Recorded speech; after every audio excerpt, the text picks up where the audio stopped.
how's it going? So today I am filming yet another Plastic Free July video. Plastic Free July is almost over, unfortunately, but in the future I still want to do videos like this because I do think it's very, very important that we start accepting that climate change is a thing and that we are responsible for everything that we do, and that's including the planet.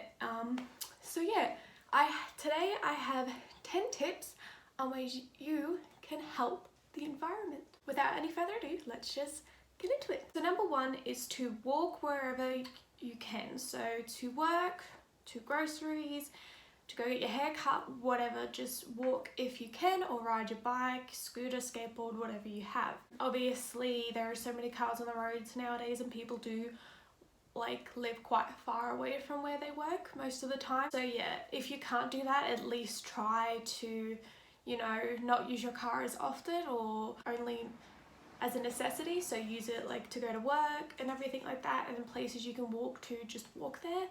It's not only good for the environment, but it's also really good for your health as well to just get out there and do some walking or riding a bike or whatever. So that was number one. All right, number two, be more conscious about your water consumption. So I know a lot of people don't fix their leaking taps. That's using a lot of unnecessary water. So make sure you fix your leaking taps. People, you know, wash their clothes every day. I know some people that do a lot of washing every single day. So try to just leave you doing a load of washing when it's absolutely necessary. And if you just need like one or two things washed, hand wash them. You know, just use a little bit of water in a sink and put in your powder or liquid or like your solid soap and just wash it by hand. And with watering your plants, again, only do it when it's absolutely necessary. Don't do it every day. Most plants don't need it every day. I'm thankful that my succulents can go like weeks without having water, and usually every few weeks we get a lot of rain. Like today we had a lot of rain, so they've already been watered. So just be mindful of that and how much water you are using. So just be very conscious about your water consumption. Do what you can and yeah, just do your best. Number three, use less electricity. Not only is this going to benefit you financially, but it's also going to help the environment. So yeah, just be conscious of the amount of electricity you use. Don't leave a room like with the light on. Turn everything like your toaster, microwave, TV, phone and laptop charger, just anything that plugs in that doesn't need to be kept on constantly, like your fridge. Just turn that off when you're not using it, so you're saving more electricity. That's what Zach and I do. And yeah, we save a lot of money from doing those simple things. You know, don't use your fans or your aircon unless 100% necessary, because that chews a lot of electricity too. Just be wise with how you use your electricity. So number four, this is one I personally suck at, though I am trying to get better, and it's to be a conscious consumer. And there's constantly ads on TVs like, you need to buy this, or there's limited edition stuff where, oh, you have to buy this, you know, there's only limited stock. Like it's a scare buy kind of thing is what I call it, because you get scared that you're going to miss out on having it, and then you get it and a lot of the times it's like, oh, like it's not really worth it, you know. Another good thing is to buy from vegan, cruelty-free brands when it comes to skincare, hair care, makeup. You know, don't shop for things that you don't need, and just, you know, buy what you need and is an absolute necessity to live day by day. But try not to like buy stuff that you realistically don't need. Things that are limited edition or like the in fashion, like seasonal fashion, you know, like I've never really been interested in seasonal fashion. I just, if I buy something, if I, one, like it, two, need it, and I wear them all year round. So I've got like clothes from when I think I was 15. I still have a black cardigan from Supre, which is going so strong. You know, I've had that for almost 10 years, so like a decade, you know, so you don't need to constantly go clothes shopping. I've had this since I was about 17 or 18, so you know, 4 years. So just buy what you need. You know, you can buy yourself things that you want, just be conscious about the brands you buy them from. You know, look at more eco-friendly fashion brands. But yeah, like when buying things, I do have a rule and I'm trying to be more strict on myself about it. I am good for the most part. When I like something, like I take a photo of it in store or I screenshot it online and I put it in a little like wish list folder on my phone, and I had over 2,000 things in there the other day.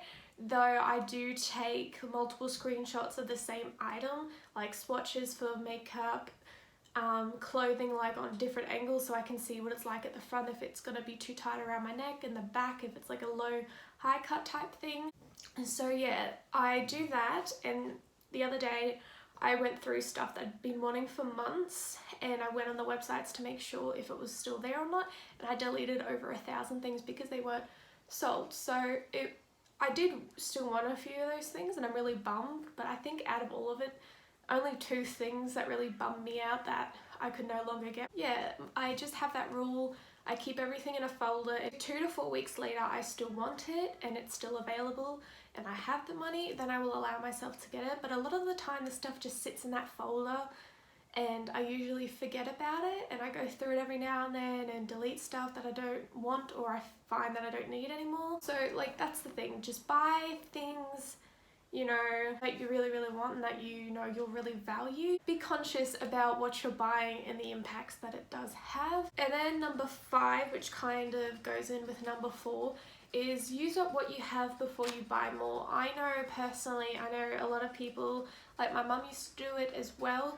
If things are on sale or again limited edition, people tend to stock up on them so they can get them cheaper and then have a heap of them. Or if it's limited edition, they can stock up on their favorite limited edition item. I have actually gone to do this in the past so many times, and I realized I already have so much makeup, like am I realistically going to go through that lipstick so quickly? And by the time I go through it, am I really going to like it anymore? Because there's probably going to be something new in my collection that I prefer over it, you know? Like with skincare and stuff, a lot of people stock up. I used to stock up. I was like, oh, if I want a heap of soaps from Lush, I'm going to get a heap of soaps. But realistically, when people tend to stock up on things, they either go out of date before the person even finishes the one they already have, or you know, they're not used and they're either thrown or just sold or given away. So just, I guess like it's okay if you get, for example, if you're halfway through a foundation and a foundation that you either really like or you really want to try is on sale and you get that, that's fine. I do that every now and then. It saves a bit of cash, and you know, at least I've got that foundation as a backup since I'm like halfway through mine. So things like that's fine, but it's when people buy, for example, like 3 mascaras that are exactly the same as the one they already have, and then they keep them there and they're gonna go bad after a while. So they're either just thrown, and that's just so much stuff in landfill that's unnecessary. So just, yeah, use up what you have before you buy more. So number 6 is to buy secondhand. I love buying stuff secondhand. I feel like, you know, I have had people make comments in the past like, oh, you can't like afford anything so you just buy it secondhand. And for some people that is the case, and it's not really nice to make fun of people for it. But a lot of the times you can find some really cool and unique stuff secondhand. You know, makeup, just be careful with buying stuff secondhand. I wouldn't recommend any eye products like mascaras and eyeliners, but like furniture, electronics. So like for example, Zach and I were going to save up to get a washing machine and a microwave. And yeah, Zach's grandmother's moving and she's actually going to give us her old washing machine, dryer and her microwave because she won't need it anymore. So, you know, that's really good, and it is secondhand and it's for free. You know, if you have family that's getting rid of stuff or you just know people that are getting rid of it and they don't want to sell it, then, you know, ask them. If you go to like a secondhand store, they usually have some really nice clothes, and even if it's not particularly what you like, you can, if you know how to sew, if you know someone that can sew and tailor the clothes, then you can make it anything that you want. There's so many cool videos on YouTube about people buying stuff that's too big, or buying like jeans and making skirts and shorts out of them. So it is good to buy secondhand. So just buy secondhand when you can. It does save a lot of money, and you know, it's not letting anything go to waste. Tip number 7 is to recycle properly. I tested it, I'm getting better, but you know, you just have to look for your local area and their rules, and that like your local council, and just seeing what the recycling rules are, what can and cannot be recycled. You can also look for outside companies that do like have recycling programs. Yeah, just recycle properly. Make sure you rinse out all your recyclable materials like plastic bottles, cans, jars that you don't want to keep, just because otherwise they're classed as contaminated and they won't be recycled. And small things are like bottle cap lids and everything like that, the bread clips, put them in like, you know, those plastic vegetable boxes or just inside a plastic bottle, because the machines can't pick up tiny little pieces, so hopefully then it has a better chance of being recycled. You just gotta see what's available to you and just do your best in recycling properly. So number 8, use bamboo toothbrushes over plastic. Easiest thing you can do. Pretty much everywhere has bamboo toothbrushes now. Just in Australia alone, 30 million toothbrushes are discarded each year. That is a crazy amount. They take up 500 years to completely biodegrade, and still then there's even microplastics left over. Like, that's multiple lifetimes that your toothbrush is sitting in landfill. Whereas bamboo ones, you have to find ones that also have bamboo bristles or like charcoal bristles, and they can be compostable. They can be burnt in fire for like if you're having like a bonfire or something and burning a heap of wood. Like, just be so conscious and make the swap from plastic toothbrushes to bamboo toothbrushes. Number 9 is to use plastic free and natural material based bin bags. So I'm not the best with this. I buy from a brand that they do have plastic in it, but it's like 5% plastic and the rest is plant-based. But do your best to use them. So many places have them nowadays. Aldi, Coles, Woolworths, IGA. So many online places sell them. So just buy vegetable-based plastic bags. You know, they can go in your compost depending what's actually inside of the bag. And if they do go into landfill, it won't have as bad as an impact on the environment as a typical plastic bag would. The final thing, number 10, is to compost. I cannot wait to get myself like a little compost thing from Flora and Fauna. They are a little bit expensive just because I don't have a composting group near me, unfortunately, so I have to do it on my own. Food scraps. That's like the most worst thing that goes into landfill because people waste so much food. You know, and there's constantly like food scraps from vegetables and stuff. Luckily, because we have guinea pigs, mice and rats, they eat most of the vegetable and fruit waste that we have, which is great, but there is a small amount like banana peels, corn cob leaves, broccoli leaves and stuff like that that they can't eat, so that has to go into the bin, unfortunately. So yeah, compost if you can. If not, I know there's like pages on Facebook like people looking for stuff for their chickens or to put in their own compost to make soil.